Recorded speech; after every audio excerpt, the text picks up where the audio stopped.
तो नमस्कार दोस्तों, स्वागत है आपका YouTube चैनल RIIT एकेडमी में। आज का हमारा टॉपिक है क्लास 12 केमिस्ट्री चैप्टर 2 पार्ट 5 में हम लोग पढ़ रहे थे परासरण दाब। परासरण दाब में हमारा अब एक नोट पॉइंट है। हम जानते हैं PV=W/m/T, जहाँ W/m को हम लोग n मीन्स मोलों की संख्या भी कहते हैं। यदि हमारा PV=W/m/T है, अगर हम P ये V को इधर ट्रांसफ़र कर दें W/m/V/T, और यही हमारा होता है मोलरता। इसको हम कैपिटल M लिख सकते हैं। तो हमारा बन जाएगा P=m/T। ये हमारा हो गया परासरण दाब और मोलरता में संबंध।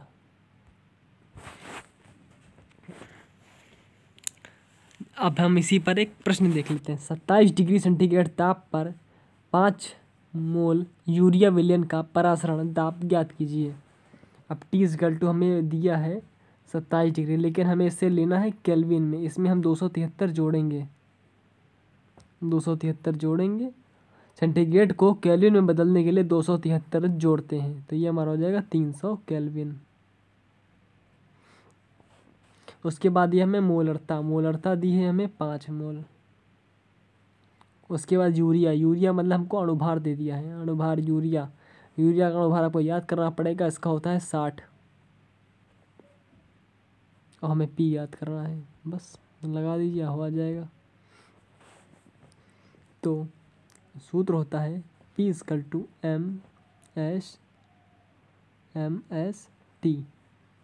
रख देते हैं। P=m कितना है 5, S कितना है, इसकी तो मान होता है 0.083 या 821, कुछ भी कह सकते हैं, 300 केल्विन।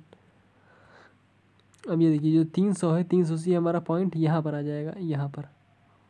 तो हमारा हो जाएगा 8.3 × 3 × 5। P=8.3 × 3 × 5 या 5×15 8.3 × 15। मल्टीप्लाई कर लीजिए, आपका आंसर आ जाएगा। मल्टीप्लाई करने पर आपका आंसर आएगा 124.5। इसको ये एक प्रकार का परासरण ताप है, तो इसका मात्रक हो जाएगा एटमॉस्फेयर। अगला प्रश्न है हमारा 27 डिग्री सेंटीग्रेड ताप पर 5% ग्लूकोज के विलयन का परासरण दाब ज्ञात करो। अब इसमें पहले हमको जानना पड़ेगा कि ये जो 5% है इसका अर्थ क्या है। तो हम पहले लिख लेते हैं। 5% का अर्थ है कि 100 ml विलयन में 5% ग्लूकोज मिले हैं। ये आप लिखेंगे तो आपको ज़्यादा अच्छे नंबर मिलेंगे, ठीक है। तो इसमें हमारा हो जाएगा W 5 ग्राम, और ग्लूकोज है, चूँकि ग्लूकोज का अणुभार हमारा होता है 180, हमने आपको बताया था। और 100 मिलीलीटर मीन्स 100 मिलीलीटर, या इसको हम अगर 1000 से भाग करते तो हमारा लीटर पर, तो हमारा आ जाएगा 0.1 लीटर आ जाएगा, ठीक है। और ताप है हमारा 27 डिग्री सेंटीग्रेड, तो वही 273 जोड़ देंगे, तो हमारा हो जाएगा 300 केल्विन, ठीक। अब सवाल पे लगा देते हैं। क्या था हमारा सूत्र? PV=W/m/T। वैल्यू पुट कर देते हैं। P हमें ज्ञात करना है, V का मान 0.1 है, W का मान 5 है, M का मान 180 है, S का मान 0.083 है, और टी का मान 300 है, तो 0 से 0 काट देते हैं एक, और जहाँ हमारा बच रहा है 10, ये 10 से हमारा ये 10 कट जाएगा ये इधर वाला, और क्या बचा, जो 3 है वो 3 छंग 18, 6 गड़बड़ हो गया, फिर से सॉल्व करते हैं। P equal to W 5/m 180, V हमारा 0.1 लीटर है, S 0.083 और T हमारा 300। ये एक 0 से एक 0 गया, यहाँ से 0.30 बढ़ा लेंगे तो हमारा पॉइंट से पॉइंट हट जाएगा, हट गया, तो ये एक 0 और गया, और 5 एकम 5, 5 20 हम 100, 3 एकम 3, 3 छंग 18,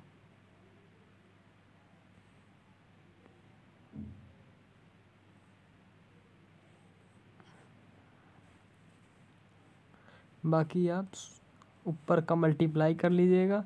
83/120 से भाग देंगे तो हमारा आंसर निकल के आ जाएगा 6.84 एटमॉस्फेयर। अगला प्रश्न है हमारा 15 डिग्री सेंटीग्रेड पर 5% चीनी के विलयन का प्रसारण दाब ज्ञात करो।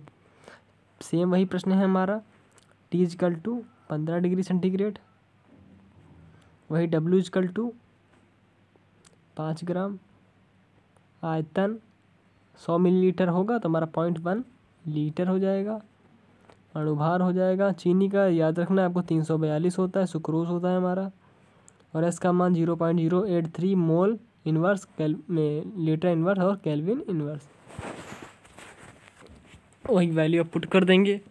W की जगह रखिए 5, S की जगह 0.083 और T की जगह 278, उसमें जोड़ेंगे 273 में 15 तो हमारा 278 हो जाएगा, और M की जगह अणुभार 342 और आयतन तो 0.1 लीटर। सॉल्व करने पर आपका आ जाएगा P बराबर 3.45 एटमॉस्फेयर आंसर। अगला टॉपिक है हमारा अति परासारी व अल्प परासारी विलयन। अति परासारी हमारा विलयन क्या होता है? अति परासारी वह विलयन जिसका समान ताप पर अति परासारी विलयन हमारा होता है समान ताप पर दो विलयनों में जिस विलयन का परासरण दाब अधिक होता है अति परासारी विलयन कहलाता है। एक बार फिर से, समान ताप पर ऐसे विलयन जिनका परासरण दाब अधिक होता है अति परासारी विलयन कहलाते हैं। समान ताप पर दो विलयनों में जिस विलयन का परासरण दाब अधिक होता है अति परासारी विलयन कहलाते हैं। उसी प्रकार हमारा होता है अल्प परासारी विलयन।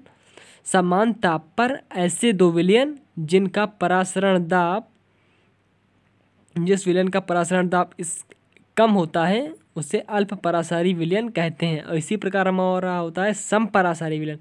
समान ताप पर ऐसे विलयन जिनके परासरण दाब समान हो समपरासारी विलयन कहलाता है। ये आप दे सकते हैं, ठीक है।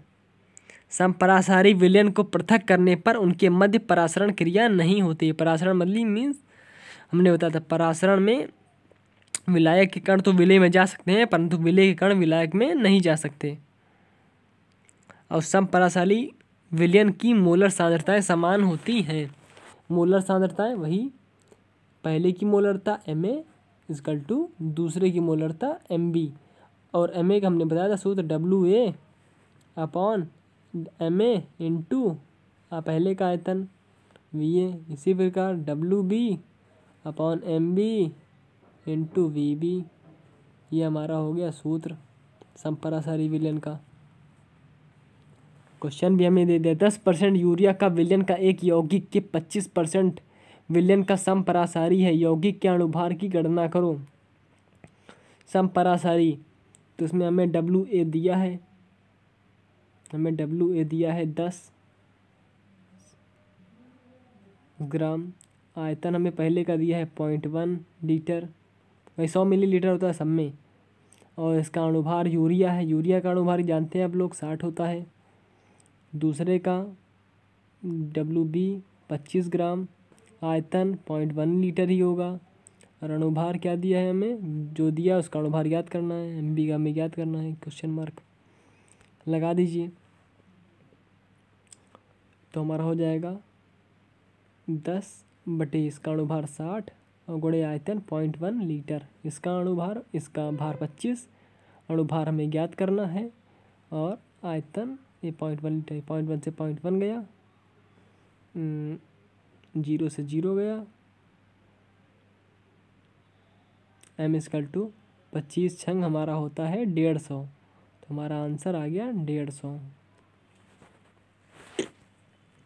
अगला प्रश्न है हमारे पास, 1 विलियन 0.9% यूरिया विलियन का समपरासारी है। यदि विलियन सुक्रोज का है तो सुक्रोज विलियन की सांद्रता क्या होगी। अब सांद्रता इसमें पूछ रहा है तो हमें यानी पहले विलियन का भार दिया है, पहले विलियन का भार हमें दिया है 0.9 ग्राम, 0.9 ये पॉइंट है हमारा, 0.9 ग्राम। आयतन वही 0.1 लीटर और पहले का अणुभार हमें यूरिया दिया है तो वही 60। और हमें सांद्रता पूछे, सांद्रता हमारी होती है मोलो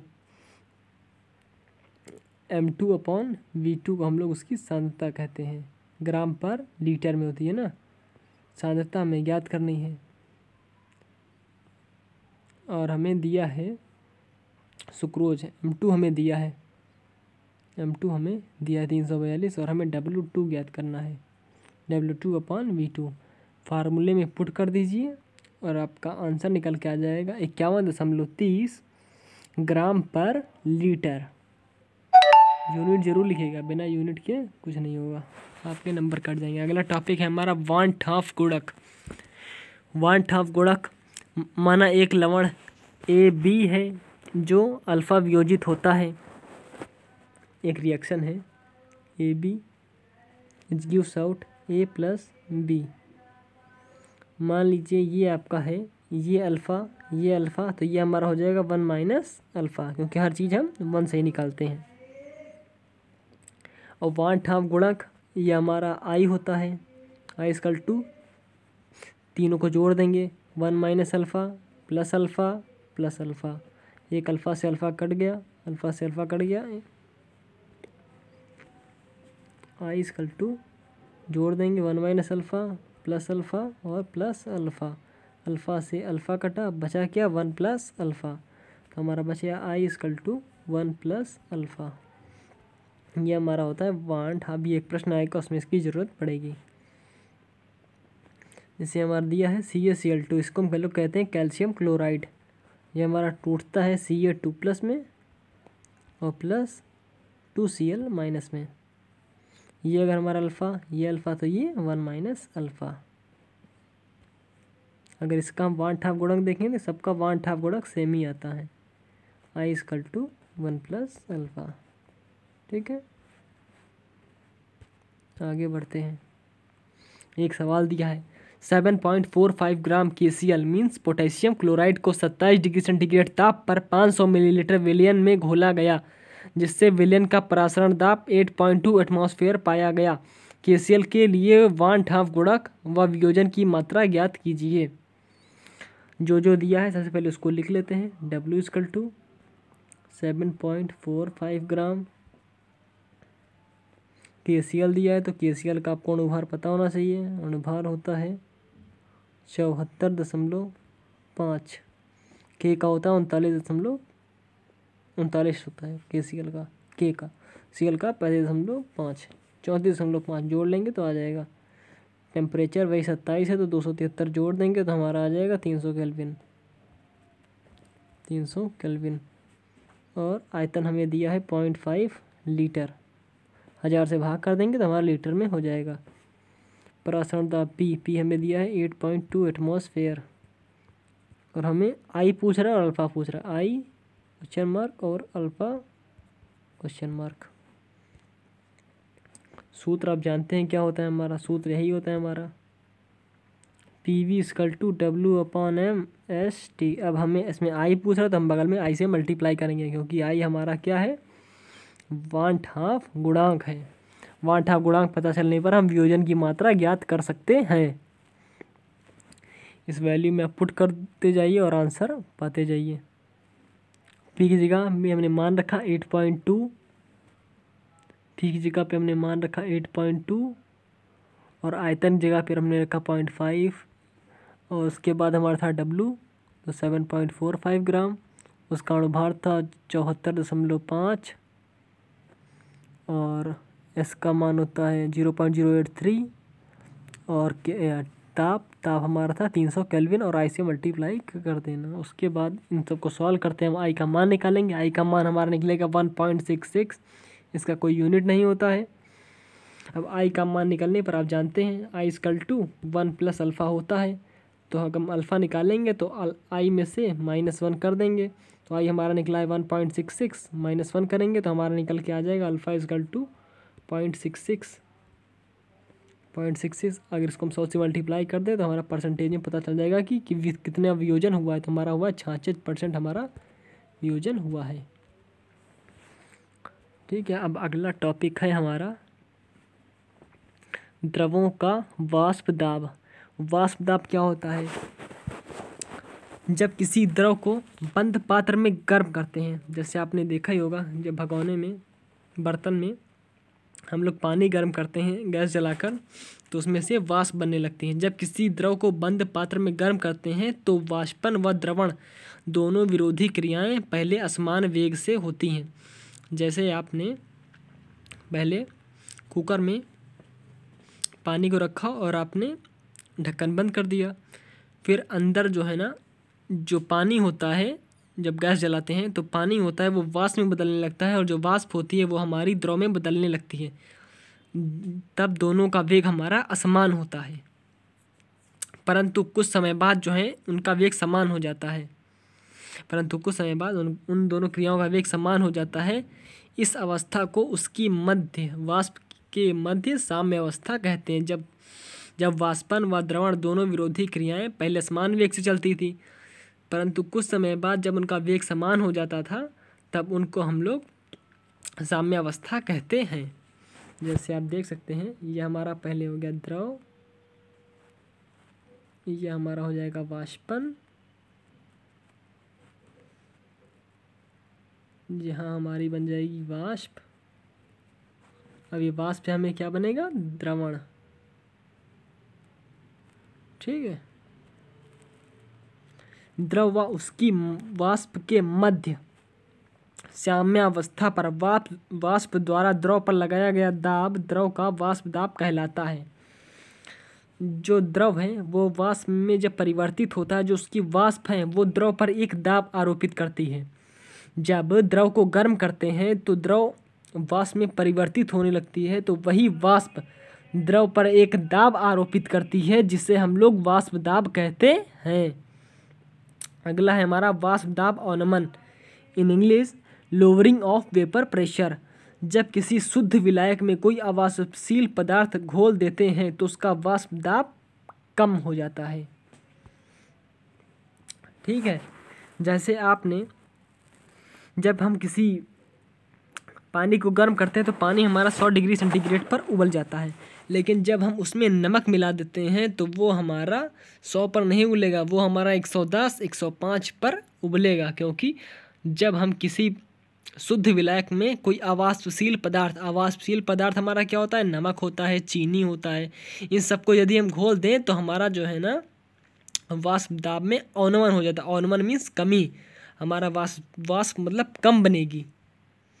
ठीक है, कम हो जाता है, अर्थात कुछ विलायक का वाष्प दाब, अर्थात हम कह सकते हैं कि शुद्ध विलायक का वाष्प दाब, जैसे पानी का वाष्प दाब 100 डिग्री सेंटीग्रेड पर होता है, लेकिन जब उसका पानी का जो ताप होता है वो 100 डिग्री सेंटीग्रेड पर उबलता है, लेकिन जब हम उसमें नमक डाल देंगे तो हमारा 110 डिग्री सेंटीग्रेड पर उबलेगा। तो हम कह सकते हैं कि शुद्ध विलायक का वाष्प दाब विलयन के वाष्प दाब से कुछ ऊंचा होता है।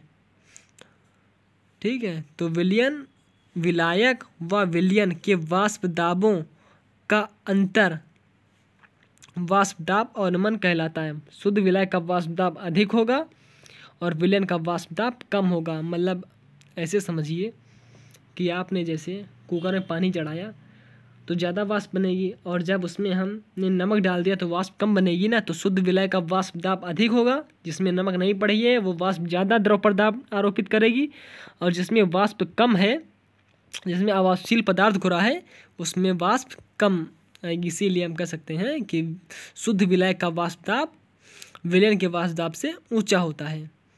अब अगला है हमारा वाष्प दाब का आपेक्षिक अवनमन। यदि शुद्ध विलायक का वाष्प दाब P0, यदि शुद्ध विलायक का वाष्प दाब P0 तथा विलयन का वाष्प दाब PS है, तो P0 माइनस PS को हम लोग वाष्प दाब का अवनमन कहते हैं। और हम लोग P0 minus PS upon P0 को वाष्प दाब का आपेक्षिक अवनमन कहते हैं। अगला है हमारा राउल्ट का नियम। यह हमारा बोर्ड परीक्षा की दृष्टि से बड़ा ही महत्वपूर्ण टॉपिक है। राउल्ट का नियम क्या होता है?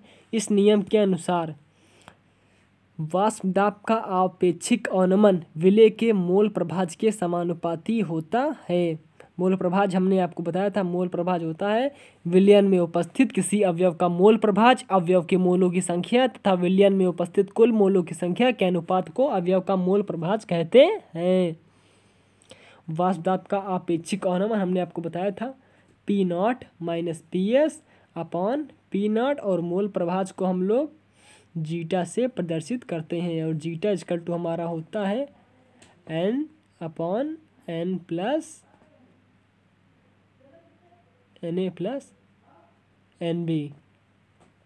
ओके, जहाँ स्मॉल n विलय के मोलों की संख्या और कैपिटल N विलायक के मोलों की संख्या। n इक्वल टू हमारा होता है W अपॉन M, और कैपिटल नहीं विलायक के मोलों की संख्या तो उसको हम capital W upon capital M कह सकते हैं। यह हमारा सूत्र बनेगा P0 minus PS upon P0। यहाँ पर हमारा विलय के मोलों की संख्या थी तो उसको हम लिखते हैं W अपॉन M से, और नीचे विलय प्लस विलायक दोनों के मोलों की संख्या तो W upon M plus capital W upon capital M। ठीक है, इस सूत्र का प्रयोग हम लोग आंकिक प्रश्नों में नहीं करेंगे। क्यों नहीं करेंगे?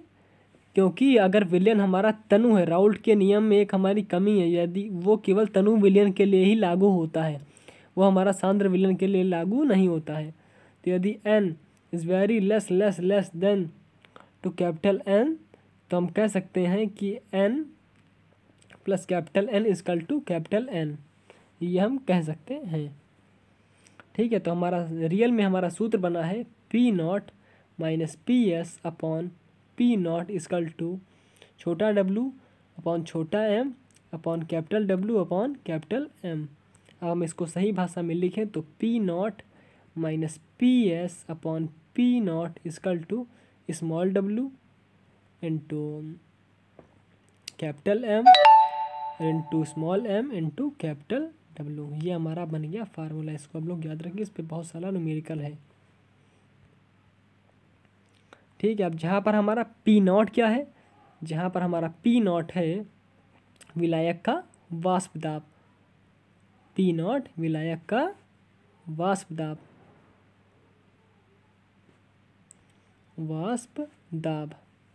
और PS विलयन का वाष्प दाब, W विलय का भार, स्मॉल m विलय का अणुभार, कैपिटल W विलायक का भार, कैपिटल M विलायक का अणुभार। एक प्रश्न देख लेते हैं। 10 ग्राम कार्बनिक यौगिक को 90 ग्राम जल में घोलने पर विलयन का वाष्प दाब 600 mm हो जाता है। यदि शुद्ध विलायक का वाष्प दाब 760 mm है तो पदार्थ के अणुभार की गणना कीजिए। तो स्मॉल w हमें दिया है 10 ग्राम और कैपिटल W हमें दिया है 90 ग्राम, और हमें कैपिटल M भी पता है क्योंकि विलायक का अणुभार हमें पता है ना। जल का अणुभार 18 H2O। ठीक है। घोलने पर यदि विलयन का वाष्प मीन्स PS विलयन का वाष्प दाब हमारा हो जाता है 600 और P0 हमारा हो जाएगा 760। ये 760 हमारा शुद्ध विलय का वाष्प दाब मीन्स ये हमें जल का ही वाष्प दाब दिया हुआ है। तो पदार्थ के अणुभार की गणना कीजिए, हमें अणुभार की गणना करनी है। सूत्र लगा देते हैं। सूत्र हमारा क्या होता है, P0 minus PS upon P0 equal to small w into capital M into small m into capital W। फार्मूले में पुट कर दीजिए। P0 मीन 760 माइनस PS 600 और upon P0 760 equal to small w 10 upon capital M हमारा 18 और small m हमें पता नहीं है और कैपिटल W हमारा 90। तो 18 एकम 18, 18 पंजे 90, 5 एकम 5, 5 दूनी 10। यहाँ बेच बचा मेरा 2। ठीक, अब ये 760 में से 600 गया तो हमारा बचा 160 बटे 760। तो हमारा बच गया 160 बटे 760 इजकल टू इधर मेरा 2 बटे M बचा था। ये से ये गया, ये हमारा 8 हो गया, ये हमारा हो गया 4, ये हमारा हो गया कितना 3 8। तो ये हमारा आ गया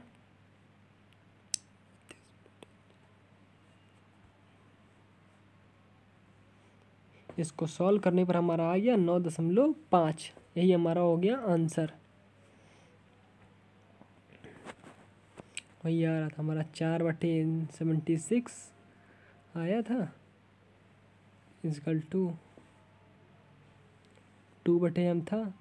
इसको इधर मल्टीप्लाई करने पर M का मान निकालिएगा तो M का मान 9.5, इसका कोई यूनिट नहीं होता है। अब अगला प्रश्न है हमारा, किसी निश्चित ताप पर शुद्ध बेंजीन का वाष्प दाब 200 mm, उसी ताप पर 78 ग्राम बेंजीन में घुला अवाष्पशील पदार्थ 2 ग्राम युक्त विलयन का वाष्प दाब 195 mm है। ठोस के अणुभार की गणना कीजिए। सेम वही प्रश्न है, आप एक एक चीज़ को लिखिएगा। चलिए एक हम और करवा देते हैं कायदे से। किसी निश्चित ताप पर शुद्ध बेंजीन का वाष्प दाब, शुद्ध बेंजीन है मीन्स हमें P0 दिया है, P0 हमें दिया है 200 और PS हमें दिया है 195 और हमें स्मॉल w दिया है 2 ग्राम, स्मॉल m ज्ञात करना है, कैपिटल W हमें दिया है 78 ग्राम और जो बेंजीन का अणुभार होता है वो भी हमारा 78 ही होता है। पुट कर दीजिए value. P0 minus PS 200 minus 195 upon 200 equal to small w 2, capital M 78 upon small m याद करना है और ये भी हमारा 78 से 78 गया। ऊपर से हमारा आएगा 5 और नीचे से आएगा हमारा 200। तो हमारा आ जाएगा 5/200 इजकल टू 2/में M। तो 5 एकम 5, 5 जो का 20, 0। तो हमारा M इजकल टू हमारा आ गया M इजकल टू 80। यही हमारा हो गया अणुभार। ठीक है, M इजकल टू ठोस का अणुभार 80। अब अगला है हमारा, राउल्ट के नियम से मोललता का निर्धारण। मोललता का निर्धारण कैसे करेंगे? मोललता P0 minus PS upon P0 equal to विलय का मोल प्रभाज होता है। तो N equal to capital M। इसी में थोड़ा सा करेंगे कि हमारा P0 minus PS upon P0 equal to W upon capital M upon small m into capital W था। तो इसमें हमारा जो ये पोर्शन है हमारा, यही हमारा हो जाएगा मोलरता। इसको हम लोग स्मॉल m से प्रदर्शित करते तो हमारा सूत्र बनेगा P0 minus PS upon P0 equal to small m into capital M। और जो कि वो हमारा ग्राम में था, हम उस किलोग्राम में करेंगे तो 1000 से भाग करेंगे। यही हमारा बन गया सूत्र। इसी पर एक सवाल देख लेते हैं कि बेंजीन से बने एक विलयन का वाष्प दाब 722 mm है। यदि विलायक का वाष्प दाब 760 mm है तो विलयन की मोललता ज्ञात कीजिए। बहुत आसान है। मोललता का सूत्र देखिए, शुद्ध विलायक का वाष्प दाब 760 माइनस 722 बटे 760 इसकल टू मोललता हमें ज्ञात करनी है। और स्मॉल एम बेंजीन सा है, बेंजीन से बने एक विलयन है तो हमारा हो जाएगा 78, हमारा हो जाएगा 78। तो ऊपर हमारा घटाने पर कितना आएगा, घटाने पर हमारे पास आ जाएगा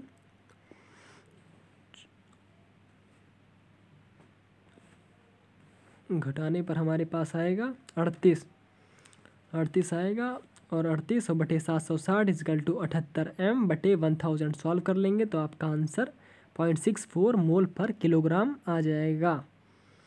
तो चलिए फिर आज के लिए इतना ही रखते हैं। All the very best. अगर आपको ये वीडियो अच्छा लगा तो please like share and subscribe my YouTube channel. All the very best.